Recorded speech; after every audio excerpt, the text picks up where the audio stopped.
নমস্কার বন্ধুরা, আজকে কড়াইতে চিংড়ি মাছের কারি বানাচ্ছি। খুব সুস্বাদু অ্যান্ড ডেলিশিয়াস একটা রেসিপি, যা জিভ দিয়ে জল এনে দেয়, এরকম একটা রেসিপি বানাচ্ছি বন্ধুরা। তো বন্ধুরা, তোমরা ভিডিওটা ভালো করে দেখতে থাকো, কী করে চিংড়ি মাছের কারি কী করে কড়াইতে বানাতে হয় আমরা সেটা তোমাদেরকে প্রথম থেকে দেখাচ্ছি।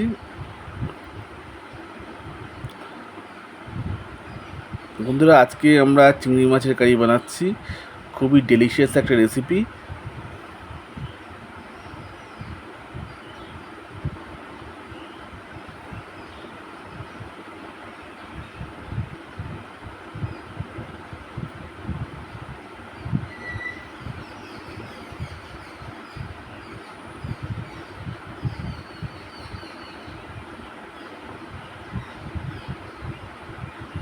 দেখো, চিংড়ি মাছগুলোকে প্রথমে তেলের মধ্যে ভালো করে ভেজে নিতে হবে, ভালো করে ফ্রাই করে নিতে হবে।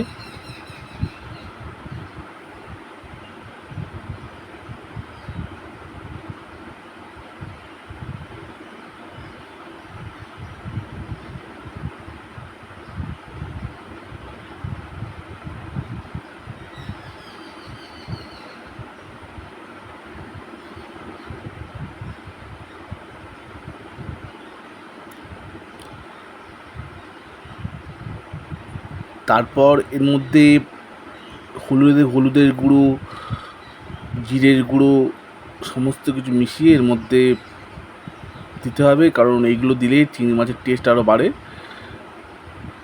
দুটো কাঁচা লঙ্কা এইসব দিতে হবে,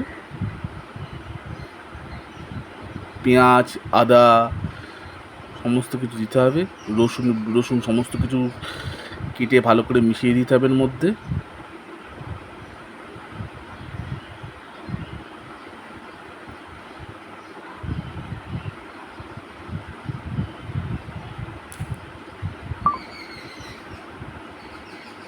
তারপর একটু নুন,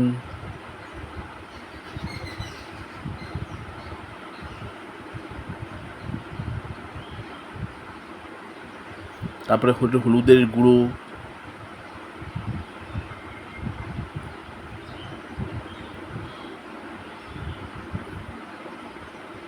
তারপরে জিরের গুঁড়ো সমস্ত কিছু মিশিয়ে এই মিশ্রণটিকে আবার ভালো করে কড়াইতে নাড়তে হবে। লঙ্কার গুঁড়ো সমস্ত কিছু দিতে হয় এর মধ্যে। এইসব দিলে এই খাবারের টেস্টটা আরও বাড়ে। এবার মিশ্রণটিকে ভালো করে কড়াইয়ের মধ্যে ভালো করে নাড়তে হবে, যাতে কড়াইয়ের মধ্যে এইসব মিশ্রণগুলো চিংড়ি মাছের যে কারির সঙ্গে ভালো করে মিশে যায়। খুব সুস্বাদু খাবার বন্ধুরা এটা। তোমরা এটা সহজে বাড়িতে বানিয়ে খেতে পারবে। বাইরে থেকে কুচু চিংড়ি বাইরে থেকে কিনে নিয়ে আসো, নিয়ে এসে বাড়িতে এই মিশ্রণটিকে ভালো করে তৈরি করে তোমরা চিংড়ি মাছের কারি বাড়িতে ভালো করে বানিয়ে খেতে পারবে। এবার ফাইনালি জল দিয়ে দিতে হবে, কারণ এর কারিটা তৈরি হওয়ার জন্য।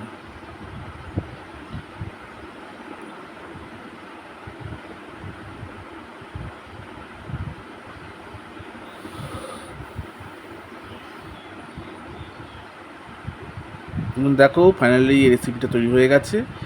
এবার এটা আমরা সবাই মিলেমিশে খাবো।